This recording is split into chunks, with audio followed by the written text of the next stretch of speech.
Is Latin America about to find itself the setting for a second Cold War? That's the looming question as Chinese influence spreads across the region. At stake, national security in America and Taiwan on the global stage. That's as a new president enters office in Honduras. The small country now lies at the center of a tug-of-war between the US and China. In this special report, we look at what the region's predicament means going forward, how Americans could be in danger, and how money is at the heart of the problem.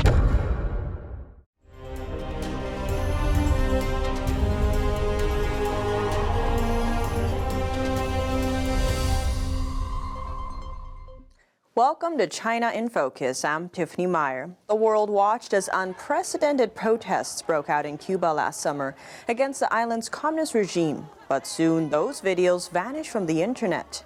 The calls for freedom silent. Cubans soon found their internet cut off. But was it just the Cuban government cracking down? Turns out many of the country's internet servers are controlled somewhere else. Behind Cuba's internet access are a slew of Chinese companies: Huawei, TP-Link, and ZTE.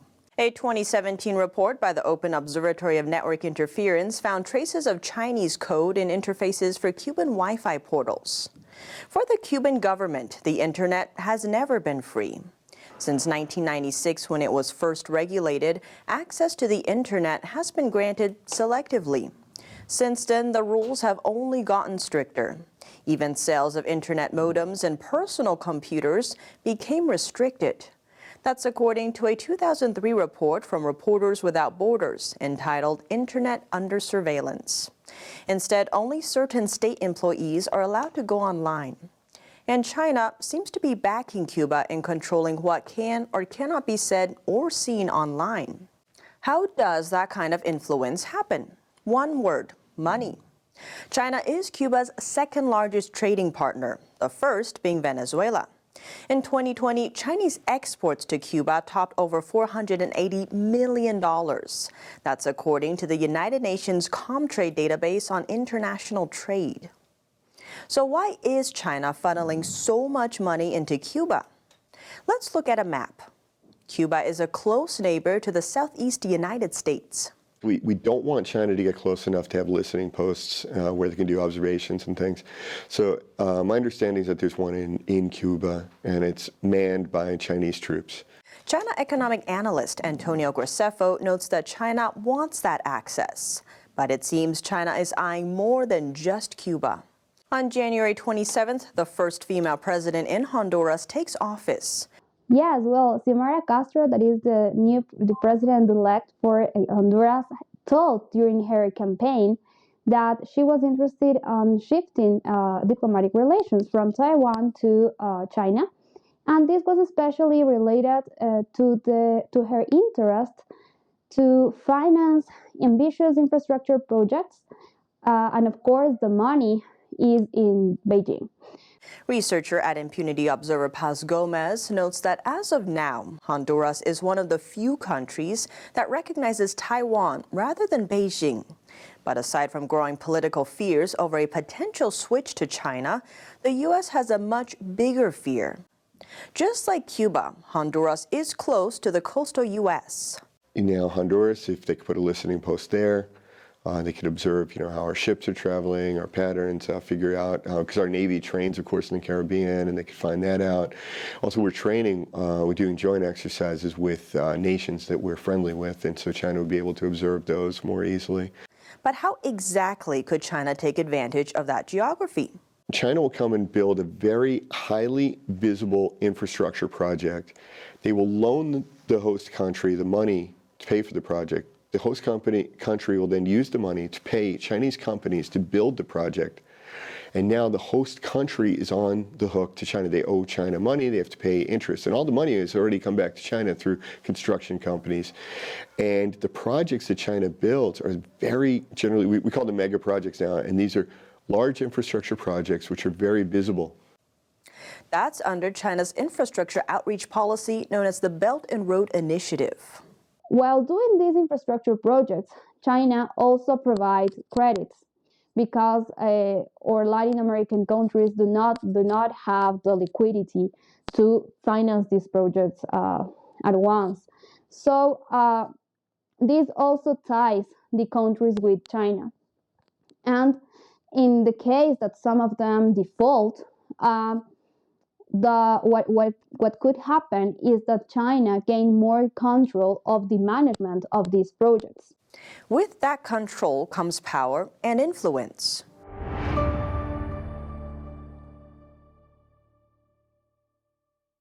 To watch today's full special report, click the link in the description down below. We are working with Epoch TV, and all full-length special reports are published there. And now we turn to today's news. The U.S. is trying to haul a $100 million American warplane from the depths of the South China Sea. The aircraft is a F-35 fighter jet, the Navy's most advanced jet. It fell into the disputed waters after a landing mishap during routine flight operations. That's while it was attempting to land on the U.S.'s Carl Vinson aircraft carrier.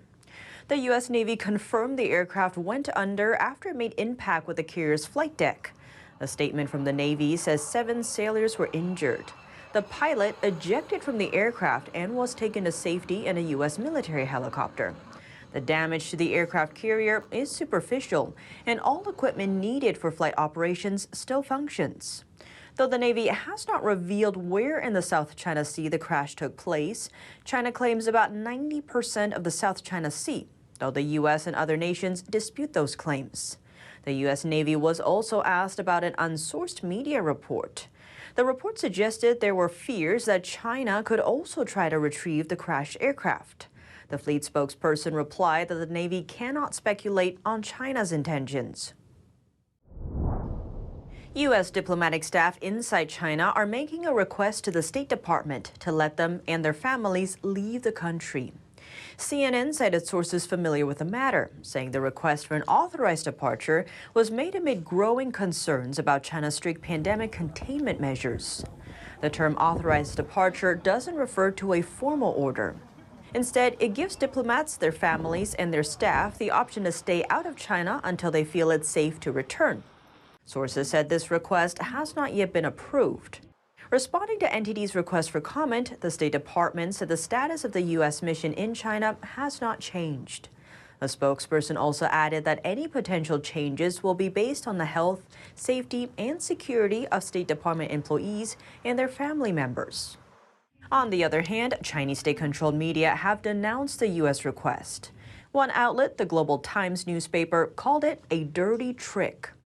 The request was reportedly driven by fear of tightening pandemic protocols in recent months, including some measures that could separate parents and children. Currently, the U.S. diplomatic mission in China has an agreement with China's foreign ministry that parents will remain with their children in case of quarantine. But U.S. diplomats worry that China's health agency could potentially reverse that deal. In other news, more information has come to light concerning U.S. diplomats in China. According to State Department records, at least one U.S. diplomatic official was given an anal swab test by Chinese health workers. Judicial Watch obtained the documents, which reveal the test was conducted at the official's apartment. The American group is known for filing Freedom of Information lawsuits against government misconduct. In response to a lawsuit against the State Department, it secured a number of emails between officials confirming the anal swab was done. Here's a look at one of those emails. It was sent on January 22nd of last year by a U.S. Consulate General officer in the Chinese city of Shenyang. The subject reads, "New testing method." The email explains that a colleague tells our group that he was given an annual COVID swab at his apartment. All names mentioned in the email were redacted.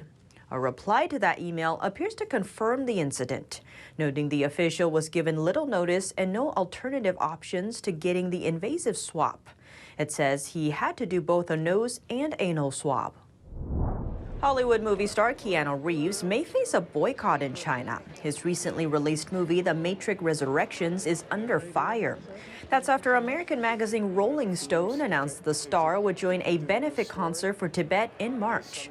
Patti Smith, Trey Anastasio, and Jason Isbell were also added to the concert's lineup. The Matrix Resurrections opened in China last month. In retaliation for the concert lineup, some so-called Chinese nationalists are calling for a boycott of the movie. The Tibet House U.S. was founded in the 80s. Its yearly benefit concert aims to preserve Tibetan culture. In 1950, the Chinese Communist Party took Tibet by force and has been trying to eliminate Tibetan traditional culture ever since. 2 years after the CCP virus was first detected in the central Chinese city of Wuhan, a man whose father died from the virus is calling for answers, accountability, and an apology from the authorities. 2 years ago, Chinese authorities locked down Wuhan, sealing millions of residents inside their homes for over 2 months. Today, similar strategies continue in other areas across the country. Amid the second anniversary of the virus lockdown in Wuhan, a man whose father died from the virus writes an open letter to Chinese leader Xi Jinping, calling on him to hold the responsible officials accountable. I have the right to express our heartfelt wishes and indignation. We demand these officials should be punished by law. We demand an open apology. We demand compensation. Zhang's father was admitted to a Wuhan hospital for a fracture in January 2020, the early days of the outbreak. He then contracted the virus and later died. What concerns Zhang is that during the early days, very little was being said about the outbreak, and few people were being warned to stay away from Wuhan. Zhang later sued Wuhan authorities for covering up the severity of the virus, but has since faced harassment. I felt that in China, as a Chinese person, if you come across a misfortune, it's very hard for you to speak out. At the same time, you yourself will face invisible oppression all around, because they control all the resources. They have power and influence. Zhang says when he planned to travel to Wuhan recently, 4 men came to his door and prevented him from leaving his home for a few days. Similar incidents happened to several others in Wuhan for publicizing details about the virus and government response, including Dr. Li Wenliang. He was among the first to sound the alarm about the virus, but was reprimanded and investigated for spreading rumors. He later died from the virus. And Zhang Zan. She is a former lawyer and has posted videos from Wuhan during the lockdown online. She was sentenced to 4 years in prison. What I'm angry about is that it has been 2 years since the Wuhan outbreak, yet there is no persuasive investigation conclusion so far. Zhang says he didn't trust the World Health Organization's investigation into the origins of the virus. They just rushed a so-called investigation. I don't recognize the investigation, nor do many other Wuhan families. But the request to find the virus's origin remains unanswered. People in Wuhan are still affected by the pandemic, and they're still subject to strict lockdown measures.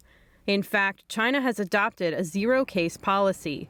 Since December, authorities have sealed some 20 million people inside their homes. At this time, after 2 years, I appeal to all the people hurt by the virus to stand up for a fair, just, genuine, and independent investigation into the origins of the virus, so as to give an explanation to the departed.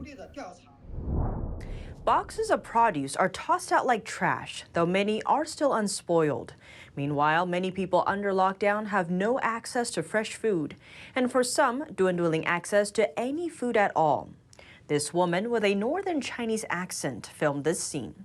She's heard saying, "Take a look, boxes full of vegetables. All of them are full, all dumped into the trash." 看看啊，整箱整箱的菜，就这样全扔了，全都是满满的。 Then she takes a zucchini from a box. It's in perfect condition. She says these are good, but all dumped. Boxes and boxes. She then says these are donations from somewhere, don't know where. Next, she shows a box of beans, some of which are still in good condition. Some other boxes appear to have remained sealed. This is not the only case of its kind. The city of Xi'an has been under lockdown for over a month. A resident from a nearby city, together with other volunteers, made around 10,000 loaves of Chinese flatbread and donated them to Xi'an for the people under lockdown. That was at the beginning of January. To be able to produce such a large amount of bread, the resident closed his own restaurant for days. But video from later in January appears to show the bread ended up in the trash, still in its original package. Many are asking why the authorities seem to prefer that these supplies go to waste instead of going to residents in need. One netizen says it could be related to the high-priced produce the authorities and some companies sell to residents. They write, how to force people to buy high-priced food if they don't throw them away? How do some companies monopolize community food deliveries if they don't throw them away? Now we look at a survey that studies how much trust citizens of different countries have in their own governments. Communist China topped the list, whereas the U.S. sits near the bottom. The poll shows that Chinese people's average trust in the Chinese regime is 83%, where Americans' average trust in the U.S. government is only 43%. A U.S. communications firm called Edelman conducted the survey. But Daniel Yuping, a former China director at the American Bar Association's Rule of Law Initiative, is casting doubt over the survey results. He told news outlet Voice of America that if Western companies were to poll in China, they have to get approval from authorities first, and the poll has to be conducted under supervision. Some Chinese netizens are also reacting to the poll on Twitter. One user wrote, Chinese residents could face arrests if they say they don't trust their government. Another user wrote, what about people in North Korea? Their trust in their government should be 100%, because those who refuse to trust their government should have been shot. Another user added, North Korea should be the one that tops the list instead of China. And that's all for today's China in Focus. Thanks for watching, and see you tomorrow.